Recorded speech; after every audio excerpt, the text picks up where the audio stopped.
Good morning, students. Welcome to PD Academy. Today, we are going to discuss most important PYQs of accounts with solutions, which are highly important for PGT Commerce, CUET examination, as well as other competition examinations of commerce.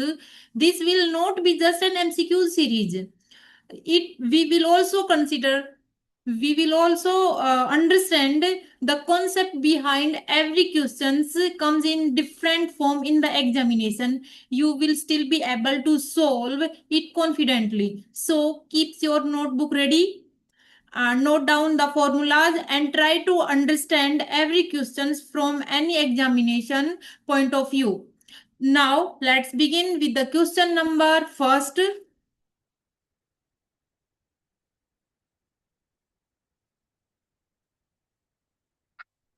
Unpaid calls are adding in called up capital, deducted from profit, none of the above. Which is the current option? Correct option. First of all, we discuss what is unpaid call. Unpaid calls are known as call in arrear. Unpaid call को हम call in arrear भी कहते हैं. क्या होता है call in arrear? मान लो कि कंपनी ने अपने शेयर डिस्ट्रीब्यूट कर दिए, शेयर इश्यू कर दिए. उनमें से कुछ शेयर होल्डर ऐसे हैं जिन्होंने अभी तक फुल पेमेंट नहीं की है अपने शेयर्स की, तो उनको कहेंगे हम अनपेड कॉल्स कि कुल कुछ कॉल्स की पेमेंट अभी नहीं आई है. तो क्या करेंगे, इसको ऐड करेंगे कोल्ड अप कैपिटल में या फिर डिडक्ट करेंगे कोल्ड अप कैपिटल में? इसका करेक्ट फॉर्म आंसर होगा deduct from called up capital. Means जो कंपनी ने जितनी कंपनी ने कोल्ड अप कैपिटल की है, मान लो कि कंपनी ने शेयर इश्यू किए हैं 100 के, सॉरी 100 रुपीज के शेयर इश्यू किए हैं, कंपनी ने 60 रुपीज कोल्ड अप कर लिए कि मंगवा ले कि 60 रुपीज पे करने हैं. कुछ शेयर होल्डर ऐसे हैं जिन्होंने ओनली 40 रुपीज ही पे किए हैं, 20 रुपीज पे नहीं किए हैं.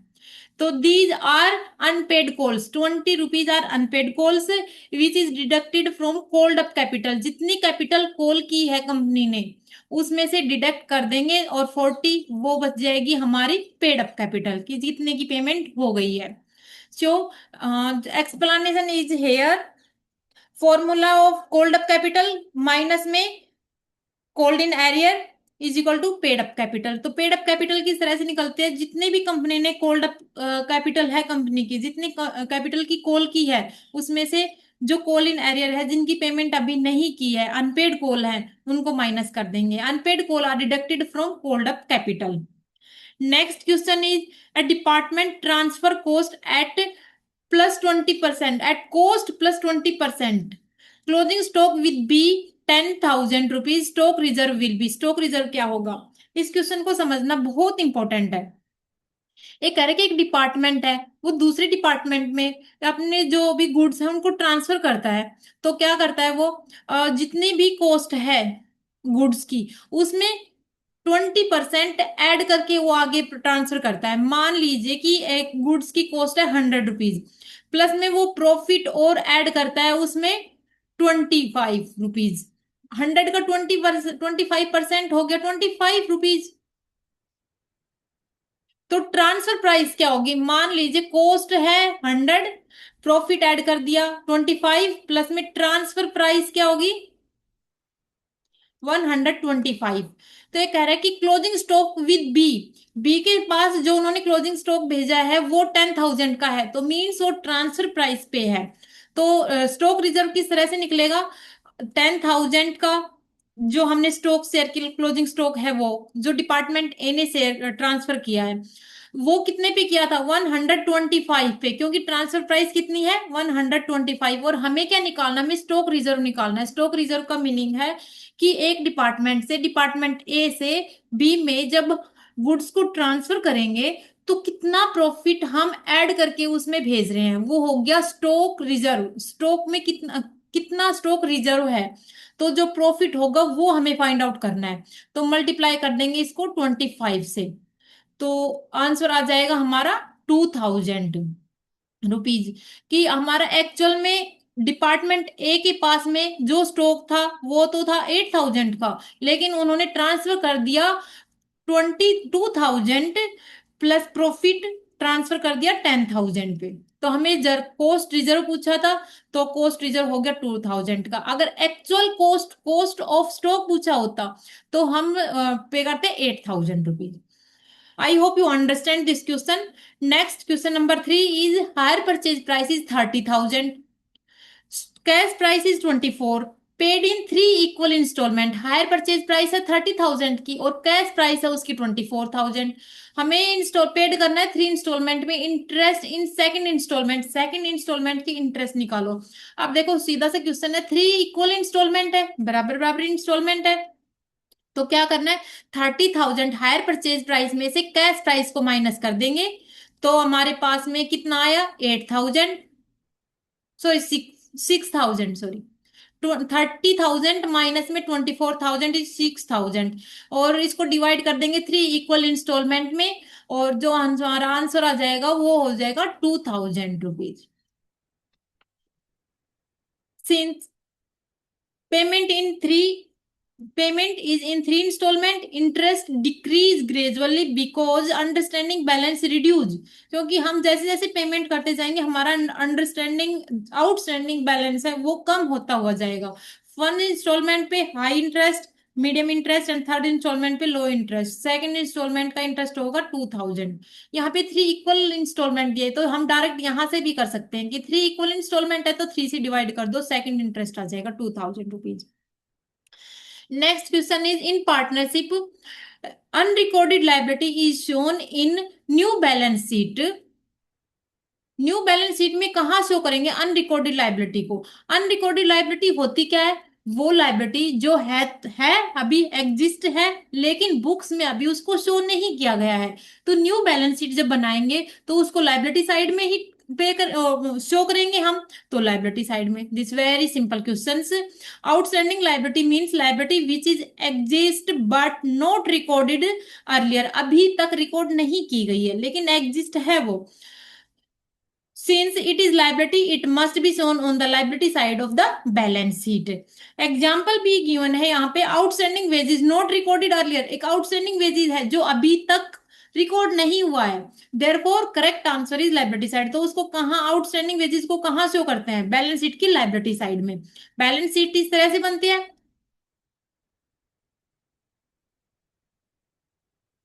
एसेट साइड और लाइबिलिटी साइड। तो लाइबिलिटी साइड में यहां पे शो करेंगे आउटस्टैंडिंग, सॉरी अनरिकॉर्डेड लाइबिलिटी को, आउटस्टैंडिंग वेजेस को। Next question is discounted allowed on reissue on forfeited share is debited to. ये कह रहा है कि जब फॉरफिटेड शेयर से उनको री इश्यू किया है। आप सबसे पहले ये समझते हैं कि फॉरफिटेड शेयर होते क्या हैं। मान लो कंपनी ने कुछ 10,000 शेयर इश्यू किए स्टार्टिंग में, ठीक है। 1,000 शेयर होल्डर ऐसे हैं जिन्होंने पे नहीं किया है।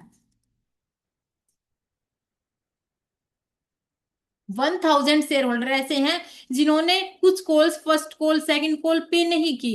तो कंपनी ने क्या किया, उन शेयरों को फोरफिट कर लिया, उन शेयरों को वापस ले लिया कि उन्होंने पेमेंट नहीं की है। तो कह रहे हैं कि अगर कंपनी ने इन शेयरों को वापस ले लिया, वापस कंपनी के पास में आ गए, तो अब दोबारा से इसको री इश्यू कर रही है, तो डिस्काउंट दे दिया। Discount allowed on reissue on forfeited share, शेयरों को फॉरफिट कर लिया, शेयरों को वापस ले लिया क्योंकि उनकी फुल पेमेंट नहीं हुई थी, कंपनी ने वापस ले लिया और दोबारा से इनको री इश्यू कर लिया, तो डिस्काउंट उन्होंने अलाउड किया है। अब मान लो कि ये शेयर 10,000 शेयर थे, 100 रुपए के थे, ठीक है। 1,000 शेयर होल्डर ऐसे हैं जिन्होंने 60 रुपीज तो पे कर दिए, नोट पे 40 रुपीज, 40 रुपीज पे नहीं किए। अब कंपनी क्या कर रही है, इन शेयरों को दोबारा से री इश्यू कर रही है, तो री इश्यू डिस्काउंट कर रही है, डिस्काउंट के ऊपर। अब ये एक्चुअल में शेयर की प्राइस तो थी 100, लेकिन अब कंपनी इसको क्या कर रही है, अब 70 रुपीज पे इसको री इश्यू कर रही है, दोबारा से 70 पे री इश्यू कर दिया। तो कितने का डिस्काउंट दे दिया, 30 रुपीज का डिस्काउंट दे दिया कंपनी ने यहाँ पे। तो ये कह रहा है कि डिस्काउंट होगा वो कहाँ होगा, शेयर कैपिटल में होगा, डेबिट होगा। ये डिस्काउंट तो कहाँ करेंगे, प्रॉफिट एंड लॉस में, फॉरफिटेड शेयर्स में discount on issue of shares, discount on issue of shares तो आएगा नहीं, क्योंकि फर्स्ट टाइम जब इश्यू करते हैं तो discount on issue of share में करेंगे। हम यहाँ पे री इश्यू कर रहे हैं, तो शेयर फॉरफिटेड शेयर्स में इसको डेबिट करेंगे। क्यों? ये एक यहाँ पे रूल है कि जब कंपनी ने इन शेयरों को फॉरफिट किया था, तब कितने रुपए कंपनी को मिले थे, कितने रुपए पे किए हैं शेयर होल्डर ने, 60 रुपीज। तो 60 रुपीज पे किए हैं, तो जब कंपनी इन शेयरों को दोबारा से री इश्यू करेगी तो 60 रुपीज तक का डिस्काउंट दे सकती है। क्यों? क्योंकि यहाँ पे कंपनी को 60 रुपए का, तो कंपनी के शेयर वापिस आ गए और कंपनी को 60 रुपए का बेनिफिट भी हो गया, 60 रुपीज का बेनिफिट हो गया। तो ये कह रहा है कि दोबारा से जब कंपनी रीइश्यू करेगी तो जो 60 रुपीज तक डिस्काउंट दे सकते हैं, कंपनी ने उसमें से 30 का डिस्काउंट दे दिया, तो यहां से ये डिस्काउंट बियर हो जाएगा। तो शेयर फॉरफिट अकाउंट को हम डेबिट करेंगे। When forfeited share are reissued at discount the company does not treat it is an normal loss, इसको नॉर्मल लॉस ट्रीट नहीं करती है। The discount is adjusted against the amount already received on forfeited share, forfeited share पे जो already receive हो गया है, जैसे 60 रुपीज यहाँ पे रिसीव हो गए थे, which is available in share forfeited account, जो फॉरफिटेड शेयर अकाउंट में ऑलरेडी अवेलेबल है, तो वहां से वो डिस्काउंट की अमाउंट अलाउ करेगी। नेक्स्ट क्वेश्चन इज प्रॉफिट और loss on revaluation is borne by, revaluation account बनाते हैं हम, रिवैल्यूएशन अकाउंट की सिचुएशन में बनाते हैं, रिवैल्यूएशन अकाउंट बनाते हैं जब किसी फर्म, पार्टनरशिप फर्म में न्यू पार्टनर्स का एडमिशन होता है, या फिर रिटायरमेंट होता है, या किसी पार्टनर की डेथ हो जाती है, उस सिचुएशन में हम रिवैल्यूएशन अकाउंट बनाते हैं। इसमें क्या करते हैं, जितनी भी कंपनी में एसेट है और लायबिलिटी है, उनका दोबारा से रिवैल्यूएशन किया जाता है कि किन एसेट की वैल्यू बढ़ी है, किन की कम हुई है, किन की इंक्रीज हुई है, किन की डिक्रीज हुई है। ऐसे ही लायबिलिटी की कौन सी लायबिलिटी इंक्रीज हुई है, कौन सी डिक्रीज हुई है। इंक्रीज और डिक्रीज होने से कंपनी को प्रॉफिट और लॉस होता है, उसको बोलते हैं प्रॉफिट और लॉस ऑन रिवैल्यूएशन अकाउंट।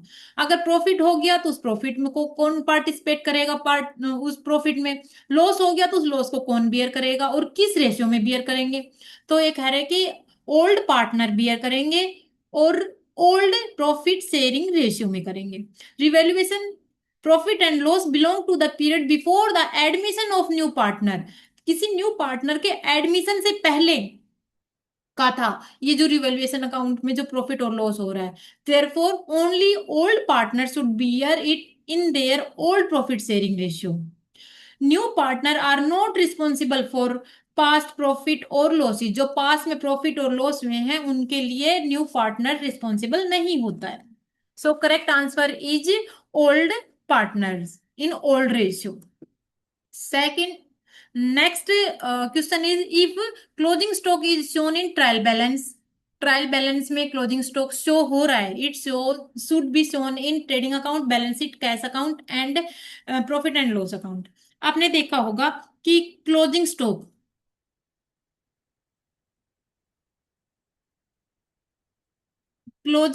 की एंट्री दो तरह से होती है। एक तो होती है अगर ये ट्रायल बैलेंस में गिवन है, और एक होती है नॉट गिवन। जब ये ट्रायल बैलेंस में गिवन होता है, क्लोजिंग स्टॉक ट्रायल बैलेंस में दिया होता है, तो उस सिचुएशन में हम करेंगे कि क्लोजिंग स्टॉक की एंट्री पहले से ही हो चुकी है, एक बार एंट्री हो चुकी है, दूसरी बार हम इसको ओनली बैलेंस शीट में ही शो करेंगे। लेकिन अगर ट्रायल बैलेंस में क्लोजिंग स्टॉक की वैल्यू नहीं दी हुई है, तो हम ये मानेंगे कि क्लोजिंग स्टॉक की एंट्री कहीं नहीं हुई है। डबल एंट्री सिस्टम के बेस पे हम क्लोजिंग स्टॉक की एंट्री दो अकाउंट्स में करेंगे, दो बार करेंगे। फर्स्ट ट्रेडिंग अकाउंट में एंड सेकंड बैलेंस शीट में। Okay, if closing stock is given in trial balance, we it is shown only once in the balance sheet, and if it appears outside trial balance या outside trial balance है, तो it is shown in both trading account and balance sheet. Correct option is balance sheet, यहाँ पे trial balance में show कर रखा है ये। Next question is income is measured on the basis of, हम इनकम को मेजर करते हैं कि 1 ईयर में, जैसे प्रीवियस ईयर में ये इनकम हुई हमारी, नेक्स्ट ईयर में ये इनकम, उससे प्रीवियस ईयर में ये इनकम हुई, इस साल ये इनकम हुई है। तो जो मेजरमेंट करते हैं हम इनकम का, वो किस बेस पे करते हैं? ड्यूल कॉन्सेप्ट बेस पे, कंसिस्टेंसी बेस पे, मैचिंग बेस पे, या नन? तो हम इनकम का मेजरमेंट मैचिंग बेस पे करते हैं। ड्यूल एक्सपेक्ट कॉन्सेप्ट क्या कहता है कि हर एक ट्रांजैक्शन की दो एक्सपेक्ट होंगे, एक डेबिट एंड दूसरा क्रेडिट, दो जगह एंट्री होगी, एक डेबिट में और दूसरा क्रेडिट में। कंसिस्टेंसी कॉन्सेप्ट क्या कहता है कि एक बार अकाउंटिंग करने की जो मेथडोलॉजी हमने यूज कर ली, उसी को ही कंसिस्टेंसी यूज करते रहेंगे। ठीक है। मैचिंग कॉन्सेप्ट क्या कहता है कि एक revenue of A one period, एक पीरियड में जितनी भी रेवेन्यू होगी उसको मैच किया जाएगा उसी पीरियड के एक्सपेंसेस से। Matching concept state the revenue of a period should be matched with expenses of same period, only then correct profit or income can be measured। Okay. तो सो वी जो income होती है उसको major किया जाएगा matching concept में। जैसे एक एग्जांपल भी है यहाँ पे, salary expenses should be match with revenue of this year, जिस साल में रेवेन्यू हुई है उस साल पे मैच करते हैं कि सैलरी एक्सपेंसेस कितने हुए। Income measurement depend on matching concept. Next question is transfer of 20% profit on journal reserve is based on, ये कह रहे कि जो जर्नल रिजर्व पे 20% प्रॉफिट ट्रांसफर करेंगे वो किसके ऊपर बेस होता है? Conservation conservatism concept, uniformity concept, realisation concept, या money measurement concept. Conservatism concept क्या कहता है कि anticipating no profit but provide for all possible losses.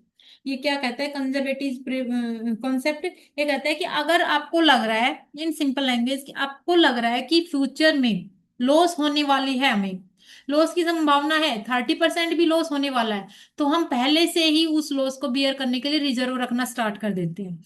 लेकिन अगर हमें लग रहा है कि नेक्स्ट ईयर या फिर हमारे इन फ्यूचर, अगर नेक्स्ट मंथ में या फिर नेक्स्ट ईयर में कोई प्रॉफिट होने वाला है, तो हम उसकी अकाउंटिंग ट्रीटमेंट कहीं नहीं करेंगे, उसके लिए अलग से प्रोविजन कहीं नहीं बनाएंगे। ओके। अगर लॉस होने वाला है तो प्रोविजन बनाएंगे, प्रॉफिट होने वाला है तो इसको कहीं शो नहीं करेंगे हम, जब प्रॉफिट होगा तभी उसकी एंट्री होगी, वरना कहीं नहीं होगी। ठीक है। तो जो ये कह रहा है कि ट्रांसफर करेंगे प्रॉफिट का 20% हम जनरल रिजर्व में हर बार ट्रांसफर करते हैं, तो ये किसके ऊपर बेस है? जो कंजर्वेटिज्म कॉन्सेप्ट है उसके ऊपर बेस है। नेक्स्ट है transaction recorded on dual aspect concept are called, जो ट्रांसफर रिकॉर्ड किया है ड्यूल एस्पेक्ट कॉन्सेप्ट पे, तो उसको क्या कहते हैं? उसको डबल एंट्री सिस्टम कहते हैं, क्योंकि ड्यूल एस्पेक्ट, दो एस्पेक्ट होनी चाहिए, डेबिट एंड क्रेडिट, तो double entry system. Which is nominal account, interest account, accrued interest account, understanding, prepaid. तो नॉमिनल अकाउंट बताना है हमें। तो नॉमिनल अकाउंट क्या होते हैं? हमारे अकाउंट तीन तरह के होते हैं। First is personal account, second is real account, third is nominal account. Personal account किससे रिलेटेड होते हैं? पर्सन से। पर्सनल अकाउंट दो तरह का होता है, एक तो रियल पर्सनल अकाउंट, एक दूसरा होता है representative personal account. Okay. Personal account में अगर कोई रियल में कोई पर्सन है, A B C, Ram Shyam, कोई किसी का भी नाम है, कोई कोई पर्सन है, उसके नाम से अकाउंट बना रहा है, पर्सनल अकाउंट में डाल देंगे। एक होता है रिप्रेजेंटेटिव पर्सनल अकाउंट, वो एक्चुअली पर्सन तो नहीं होता लेकिन उसको रिप्रेजेंट किया जाता है पर्सनली, जैसे कि RBI, SBI, PNB, Punjab national bank, bank हो गया, वो सारी पर्सनल रिप्रेजेंटेटिव अकाउंट्स होते हैं। कोई कंपनी का नाम हो गया जैसे एबीसी लिमिटेड हो गया, तो वो अकाउंट किस में इंक्लूड करेंगे? पर्सनल अकाउंट में। Real account related to the asset of the company, company की जितनी भी एसेट है, जैसे लैंड अकाउंट हो गया, इन्वेस्टमेंट अकाउंट हो गया, वो सारे रियल अकाउंट में आएंगे। And nominal account related to expenses, losses, income, gains. तो interest account is an expenses and, और इनकम अकाउंट में डालते हैं इसको, इंटरेस्ट अकाउंट को, या तो एक्सपेंसेस हमें इंटरेस्ट पे करना है या इंटरेस्ट रिसीव होगा, तो interest account is nominal account. एक यहाँ पे सिंपल सी ट्रिक मैं आपको बताती हूँ।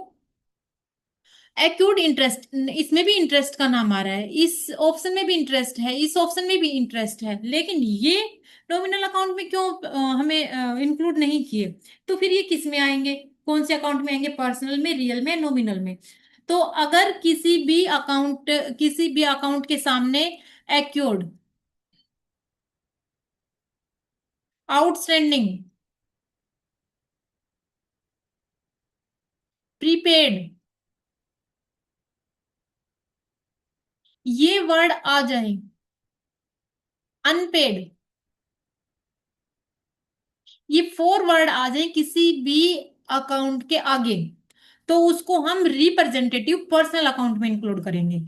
पीछे से ही अक्यूर्ड एक्सपेंसेस, कोई भी एक्सपेंसेस हो सकती है, आउटस्टैंडिंग एक्सपेंसेस हो सकते हैं, प्रीपेड एक्सपेंसेस हो सकते हैं, कुछ भी हो सकता है। पीछे हमें ये नहीं देखना है कि इंटरेस्ट है, वेजेस है, ये तो भाई एक्सपेंसेस लॉसेस से रिलेटेड है, ये तो इनकम से रिलेटेड है, गेन है ये तो। लेकिन नहीं, अगर उनके सामने एक्यूड, आउटस्टैंडिंग, प्रीपेड, अनपेड ये फोर वर्ड आ गए, तो हम उसको रिप्रेजेंटेटिव पर्सनल अकाउंट में इंक्लूड करेंगे। Next question is, in irrecoverable short working account balance is shown in. ये कह रहे हैं कि शॉर्ट वर्किंग अकाउंट का इररिकवरेबल बैलेंस है, तो उसको कहाँ शो करेंगे हम? तो उसको शो करेंगे debit balance, debit side of profit and loss account, profit and loss account के डेबिट साइड में। क्योंकि इररिकवरेबल, अभी कवर नहीं हुआ है, वो कवर करना है हमें। कोई शॉर्ट वर्किंग पड़ी हुई थी, वो जो इररिकवर है, अभी रिकवर नहीं हुई है, तो irrecoverable short working are treated as business loss, losses are transferred in the debit side of profit and loss account, therefore correct answer of debit balance of profit and loss account. Next is recoupable short working। ये जो recoupable short working है, ये business से income होते हैं, future period में एक recover होने वाला प्रॉफिट होता है, ये बिजनेस की इनकम है, तो इसको कहाँ शो करेंगे? तो ये होता है जो रिकूपनेबल शॉर्ट वर्किंग है, can be recovered in future period, future period में हमें रिकवर करना है, since they represent future economic benefit, they are treat as current asset, इसको करंट एसेट में इंक्लूड करेंगे। अब ये कहोगे कि हमने जो प्रीवियस ईयर क्वेश्चन में था, प्रीवियस क्वेश्चन में था short working, irrecoverable short working account था, इसको तो हमने प्रॉफिट एंड लॉस अकाउंट में डेबिट कर लिया, लेकिन अगर रिकूपनेबल शॉर्ट वर्किंग है, तो इसको प्रॉफिट एंड लॉस अकाउंट के क्रेडिट में क्यों नहीं शो किया? क्यों? क्योंकि हमने कन्वर्टिज्म कॉन्सेप्ट अभी पढ़ा था, उसमें क्या था, अगर फ्यूचर में कोई लॉस होना है, कोई एक्सपेंसेस होना है, तो उसको तो हम शो करेंगे बुक्स में, हमारी बुक्स में, हमारे अकाउंट्स में शो करेंगे, लेकिन अगर फ्यूचर में कोई बेनिफिट होने वाला है या कोई इनकम होने वाली है, तो हम उसको बुक्स में शो नहीं करेंगे, प्रॉफिट एंड लॉस अकाउंट में शो नहीं करेंगे, उसको ओनली बैलेंस शीट में शो करेंगे। तो it is a current asset, जिससे फ्यूचर में हमें रिकूपनेबल शॉर्ट वर्किंग, यहाँ यहाँ से बेनिफिट मिलने वाला है, तो इसको करंट एसेट में हम शो करेंगे। नेक्स्ट क्वेश्चन है, 500 shares of 10 rupees forfeit for unpaid, 300 reissue at 9, amount of capital reserve. It is very important question, very very important question for every exam point of view. ये कह रहा है कि system को ध्यान से देखना, 500 500 शेयर्स है, और 10 रुपए पे फॉरफिट किए थे, फॉरफिट 10 रुपए के शेयर है, 500 500 शेयर्स है, 10 रुपए के हिसाब से इश्यू कर दिए, 5000 रुपीज, अनपेड रह गए 4, 4 रुपए किसी ने पे नहीं किए हैं, 2000 पे नहीं किए, पेड कितने हो गए? 3000, 3000 रुपये पे कर दिए, 2000 रुपये पे नहीं किए, तो उन शेयरों को हमने क्या कर लिया, फोरफिट कर लिया। भाई 500 शेयर ले रखे थे किसी शेयर होल्डर ने, तो उसने क्या किया, 10 रुपए मंगवाए थे कंपनी ने, 6 रुपए तो पे कर दिए, 4 रुपए नहीं किए, 4 रुपए नहीं किए, तो वो हो गया अनपेड। अब कंपनी ने क्या किया, उन शेयरों को फोरफिट कर लिया, 500 से 500 शेयर्स को, उनमें से 300 को री इश्यू कर दिया 1 रुपीज पे, 300 शेयर्स को री इश्यू कर दिया 9 रुपीज पे, और तो फिर डिस्काउंट कितने का दे दिया?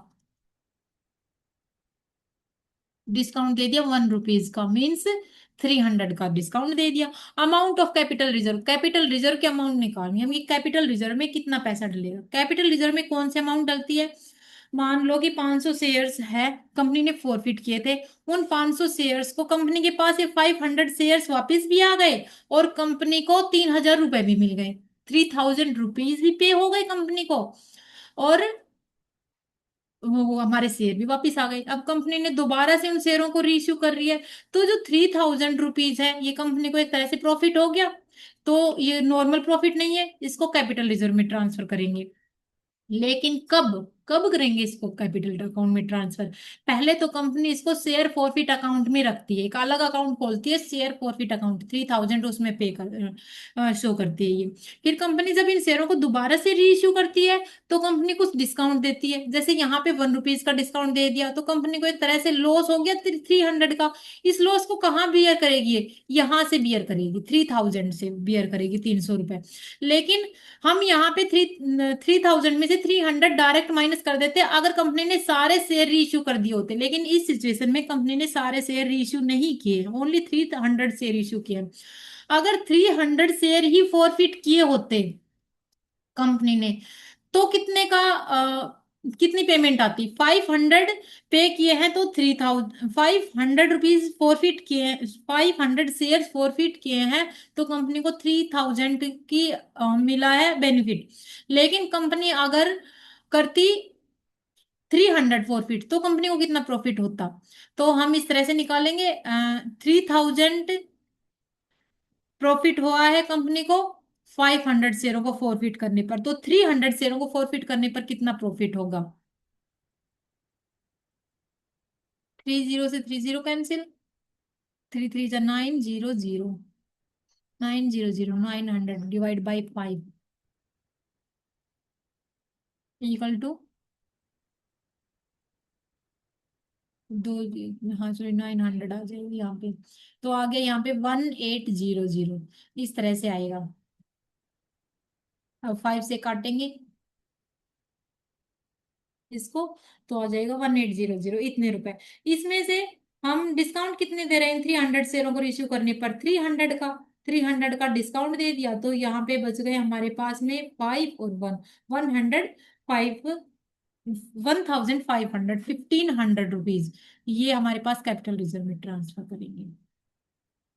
Okay, next question is manager commission is 10% और net profit after commission, commission के बाद में नेट प्रॉफिट का 10% मैनेजर को कमीशन देना है।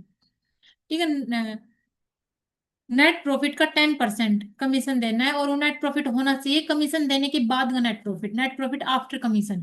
प्रॉफिट बिफोर कमीशन, हमें प्रॉफिट बिफोर कमीशन दिया हुआ है, अगर आफ्टर कमीशन दिया होता तो 10% सीधा निकाल के मैनेजर का कमीशन निकाल सकते थे, लेकिन यहाँ पे क्वेश्चन में दे दिया घुमाने के लिए बिफोर कमीशन, और यहाँ पे कह रखा है कि मैनेजर को कमीशन दिया 10% on net profit after commission. तो इस तरह के इनका फॉर्मूला क्या है मैनेजर का कमीशन निकालने का, रेट जितनी भी रेट गिवन है मल्टीप्लाई में प्रॉफिट, प्रॉफिट कौन सा, profit before commission, divide 100 plus में rate.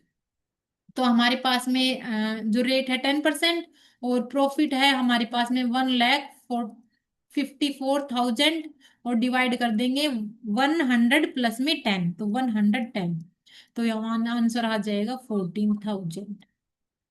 I hope you understand this. Next question is A and B ratio 5:3, C join, एक पार्टनरशिप फर्म है जिसमें ए पार्टनर है और बी है, सी अभी हमारा आ गया है। तो वो जो उनका ओल्ड रेशियो है 5:3 था, लेकिन अब न्यू रेशियो उनका क्या हो गया, 5:2:2। सेक्रीफाइंग रेशियो ऑफ ए और बी, हमें क्या निकालना है, सेक्रीफाइंग रेशियो निकालना है। सेक्रीफाइंग रेशियो की फॉर्मूला क्या था, सेक्रीफाइंग रेशियो का फॉर्मूला होता है न्यू रेशियो या ओल्ड रेशियो, हमें सेक्रीफाई करना है, पहले ज्यादा था अब कम हो गया, तो ओल्ड रेशियो माइनस में न्यू रेशियो। ओल्ड रेशियो कितना है, 5/8 माइनस में 4/8, एंड ये तो ए का शेयर हो गया, बी का सेक्रीफाइंग रेशियो 3/8 माइनस में 2/8, ये आ गया 1/8 और ये भी आ गया 1/8, तो sacrificing ratio is 1:1, that is option 5। Next question is according to Garner and Murray insolvency losses is borne by. एक केस था गार्नर एंड मुर्रे, आपने पढ़ा होगा, उसमें इंसॉल्वेंसी लॉस को कौन बियर करेगा।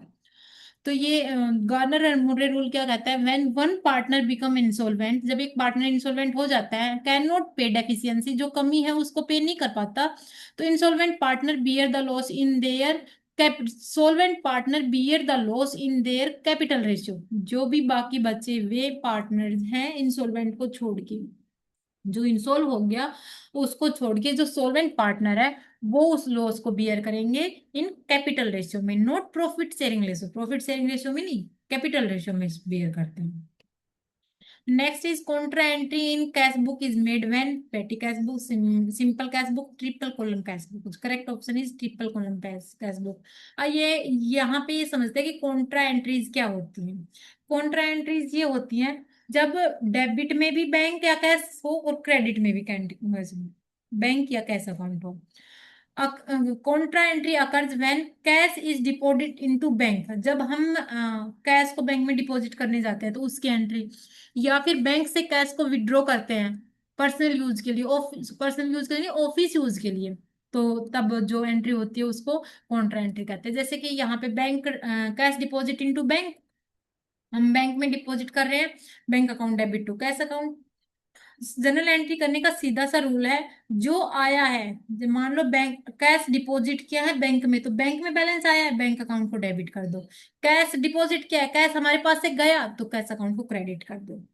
और both bank cash and bank column are in the same book, it is recorded in triple column cash book. The correct answer is C. Next question is stock account is related to asset, तो that is real account.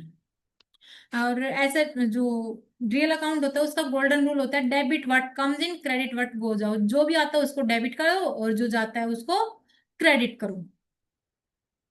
Depreciation is cause by price fluctuation, accident, use of asset या none. तो depreciation क्या होता है, depreciation means gradually decrease in the value of fix asset, लगातार use करने से धीरे धीरे उसमें जो कमी आती है वो डेप्रिसिएशन होता है। Due to use of asset, asset को यूज किया तो उसमें धीरे धीरे ग्रेजुअली डिक्रीज हो गई उसकी value. Wear and tear, passage of time, time के साथ साथ उसकी प्राइस कम हो जाती है, पुरानी हो जाती है वो। और एब्सोलेंस, तो correct option is use of asset, asset का यूज करने से वो घिसती है, घिसावट आती है, जिसको डेप्रिसिएशन बोलते हैं in simple language. Which is not a current asset, कौन कौन सी करंट एसेट नहीं है, bank overdraft it is current liability not current asset, closing stock is current asset, debtor is current asset and bill receivable is current asset. Next is goods taken by proprietor for personal use with no entries। ये कहे कि कोई proprietor है business का, उसने personal use के लिए goods हैं वो यूज कर ली, पर्सनल यूज के लिए गुड्स ले ली। Goods taken by proprietor for personal use, तो कोई एंट्री नहीं की, तो वो कौन सी तरह का एरर है, error of compensation, error of principle, error of commission या एरर ऑफ ओमिशन। अभी कोई भी एंट्री की, no entry, that is error of omission. When transaction is completely not recorded in the book, it is called error of omission. Here, proprietor withdraw book goods for personal use and no entry was passed. तो correct entry would be, जब correct entry होनी क्या चाहिए, जब proprietor goods को personal use के लिए निकालता है, विड्रॉ करता है, तो drawing account debit to purchase account, ये एंट्री होगी, बहुत इंपॉर्टेंट एंट्री होती है। Since no entry is passed, it is an error of omission. And last question is share warrant can be issued when shares are. Share warrant हम issue करते हैं जब when shares are fully paid, partly paid, loss या none. ये याद करने का है, बहुत इंपॉर्टेंट है। शेयर वारंट्स केवल फुल्ली पेड शेयर होल्डर को ही इश्यू किया जाता है। Share warrant is a document issued by a public company, public company इसको इश्यू करती है, ये एक तरह का डॉक्यूमेंट है stating that the bearer is entitled to the share mention, जो भी शेयर मेंशन है उस डॉक्यूमेंट में वो उसका पूरा स्वामी है वो भाई, पूरा होल्डर है उसका, तो फुल्ली पेड, अगर वो उन्होंने फुल्ली पेड कर दिया, मान लो एक शेयर होल्डर है जिसके पास 1000 शेयर है और उसने 10 रुपीज का एक शेयर है और कंपनी उसने पूरा पेड कर दिया, तो वो फुल्ली पेड शेयर होल्डर कहलाएगा, उसको शेयर वारंट इश्यू कर सकती है ए public company, not a private company. Private company नहीं कर सकती है। और पार्सली पेड शेयर होल्डर्स को कन्वर्ट करना पड़ेगा पहले फुल्ली पेड अप शेयर्स में, उसके बाद ही शेयर वारंटर्स को इश्यू होंगे। Partly paid shares can not be converted into share warrants. Okay, I hope आपको ये वीडियो पसंद आई होगी, टेस्ट सीरीज आपको पसंद आई होगी। Thank you all of you.